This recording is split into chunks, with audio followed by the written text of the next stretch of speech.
Hello everyone, I am Nabeen and this is the second lecture of the video series Breathing and Exchange of Gases. So, in this video, we will learn about the human respiratory system and respiratory path, respiratory organs or the structure related to respiratory system. So, first we will discuss about the human respiratory system. Basically, it's the definition of the respiratory system. So, the respiratory system is a biological system consisting specific organs and structures used for gas exchange.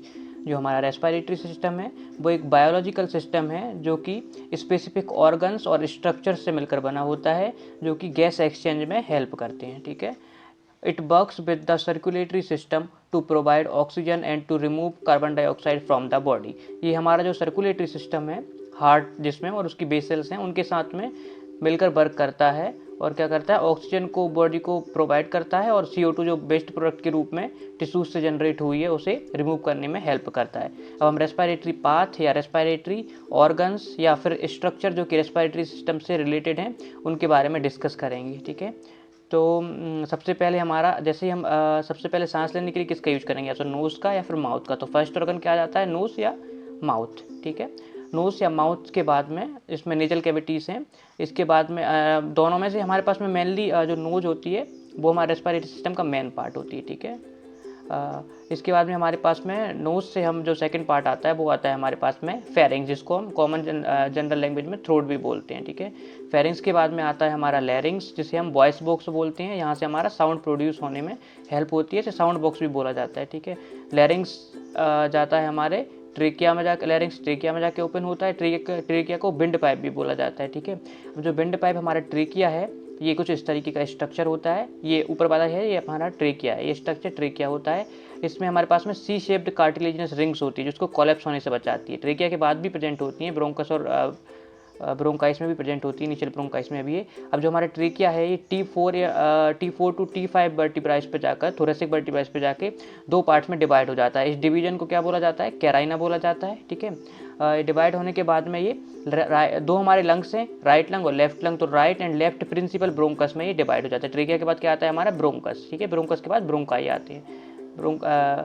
Trachea के बाद क्या आता है हमारे पास में bronchus. ये bronchus या bronchi एक ही टर्म है. ठीक है. ये अलग अलग नहीं है. इसको जो प्रिंसिपल में रहता है तो उसे ब्रोंकस बोल दिया जाता है, बाकी ब्रोंकाई बोलते हैं. ठीक है.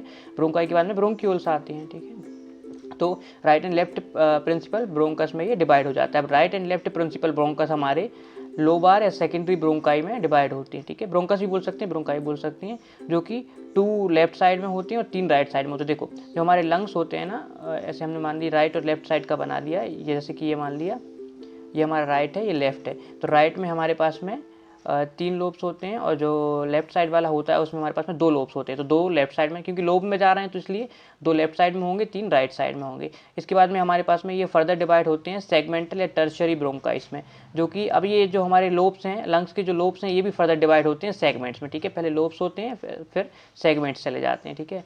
तो ये सेगमेंट्स कितने होते हैं, राइट साइड में हमारे पास में 10 सेगमेंट होते हैं और लेफ्ट साइड में हमारे पास में 8 से लेकर 9 तक सेगमेंट्स होते हैं. ठीक है. मेनली हम 8 लेके चलते हैं. तो 8 लेफ्ट साइड में होंगे क्योंकि सेगमेंट्स में जा रहे हैं, इसलिए 8 लेफ्ट साइड में होंगे और 10 राइट साइड में होंगे. अब सेगमेंटल टर्शियरी ब्रोंकाइस के बाद में हमारे पास में कंडक्टिंग ब्रोंक्यूल्स आ जाते हैं. यहाँ पे ब्रोंकाइस से ब्रोंक्यूल्स आ जाते हैं. ठीक है. तो ब्रोंक्यूल्स की हमारे पास में कितनी 20 to 25 जनरेशन यहाँ पे प्रेजेंट होती है.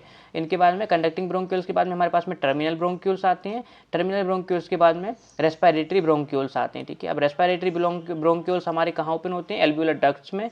एल्व्यूलर डक्ट हमारी कनेक्ट होती है एल्व्यूलर सेक से और एल्व्यूलर सेक हमारे पास में पहुंचता है एल्व्यूलाइस में, जो कि हमारे पास में फंक्शनल यूनिट है किसी लंग्स की, जहाँ पे क्या होता है हमारा गैस एक्सचेंज होता है. ठीक है. Respiratory bronchioles, alveolar ducts, alveolar sex और एल्व्यूलाई के कॉम्बिनेशन को एकाइनस बोला जाता है, जो कि मेन गैस एक्सचेंज यूनिट है. यहाँ से गैस एक्सचेंज मेनली स्टार्ट हो जाता है. ठीक है. ये पूरा बाकी कंडक्टिंग पाथ होता है, जो ऊपर वाला पार्ट बचा हुआ है. ठीक है.